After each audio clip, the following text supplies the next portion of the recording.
Welcome back to the Perek Project, where in just a few minutes we look at timeless wisdom for our lives.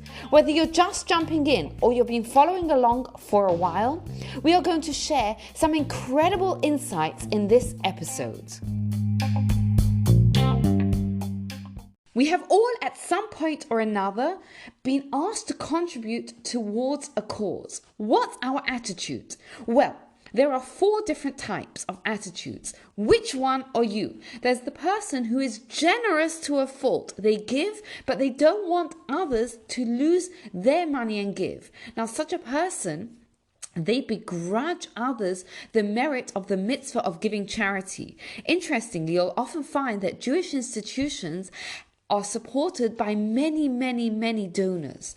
And there was once a head of an institution, a head of a school, in fact, who was offered a donor who would support the entire school, but they refused to take it. And he said, why? He says, because my school is funded by many donors and each one has a part in the success of the school. And not only do they have a part in the success in the school, but they are invested in the school. And as a result of that, they come to love the school more, and that influences their family dynamic. And in fact, many of the donors of that particular school spoke about how being involved in the school has a positive influence on their life.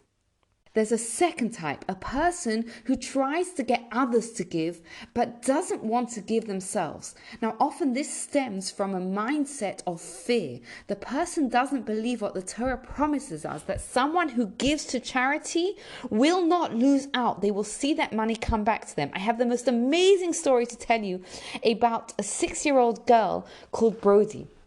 Brody had saved up £18 and she was bidding on eBay for dolls. And unfortunately, the bids went above £18. So her mum said, I'll pitch in a little bit.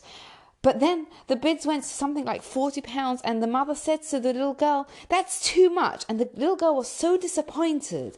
And a little while later, the mother saw Brody take £18 and put it into charity. And she said to her, what are you doing? That's all your money. And she said, I know that we learned that if we give money to charity, we won't lose out. God will give it back to me. So I'm giving all my money to charity, and I'm hoping that God will give me those dolls back.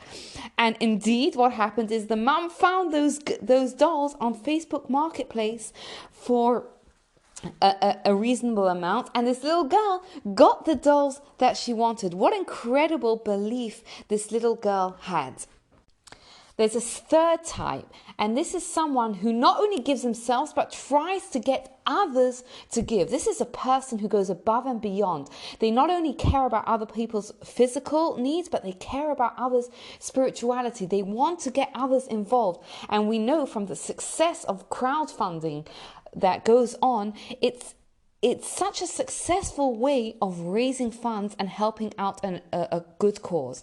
And unfortunately, there's a fourth type who not only doesn't give, but they don't want others to give either. And such a person is truly cruel. They have no desire to help someone else in need. Similarly, there are 4 types of attitudes that people can display with regards to going to a Jewish place of learning, which is going to show us something really fascinating. So the first type of person, they go, but they don't accomplish. Maybe they don't understand, but such a person, even though they go and they don't accomplish, gets reward. Why? Because the very act of pulling themselves away from their creature comforts is going to help that person focus on their spiritual actions, and that alone is worthy of reward. It's not just about the accomplishments. Then there's a second person. Such a person studies at home, but they don't attend. And obviously they have the reward of the accomplishment, but they miss out on the reward for attending. And I think that's something that COVID has taught us, that just being around people, role models, connecting with Torah scholars has value. And a person who doesn't exert themselves to do that, they miss out, because Torah is there to make us better people, not just to deepen our knowledge. Then there is a third type, someone who goes and they accomplish. Such a person goes above and beyond. They don't just rely on their own understanding, but they're constantly seeking to improve. But on the other hand, there's a fourth type of person, someone who doesn't go and doesn't do. And that is tragic. Why? Because they have wasted their human potential. They don't seek opportunities to do mitzvahs and they're not even willing to do them when they present themselves. How sad that they haven't actualized their human potential. And on this note, there are 4 ways of dealing with information. And this is so important for us who live in a world where we are constantly inundated with a flow of material. So the first person is like a sponge. They absorb everything, but they don't distinguish between clean water and dirty water. They don't distinguish between information that's sound and that is unreliable. The second type is like a funnel. They also don't distinguish, but the information comes in and then it goes out because they were inundated with so much information, everything escapes them. Then there's a person who's like a strainer. What does a strainer do? It lets the wine out and it keeps the sediment. Such a person keeps the unfounded opinions, but they let the logical, relevant information pass by. But what we should strive to be like is a sieve. What does a sieve do? It lets the flour dust go through and it keeps the flour, the important stuff. A person like that has clear logic and they maintain the reliable statements and they discard those that aren't clearly reasoned.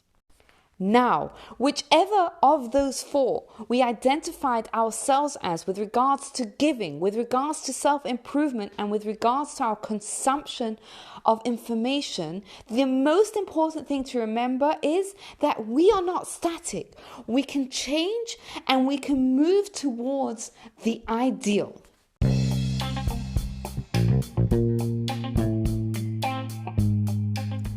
Thank you for listening. Which one did you identify with? I'd love to hear from you. And if you enjoyed this podcast, please share it. Have a wonderful day.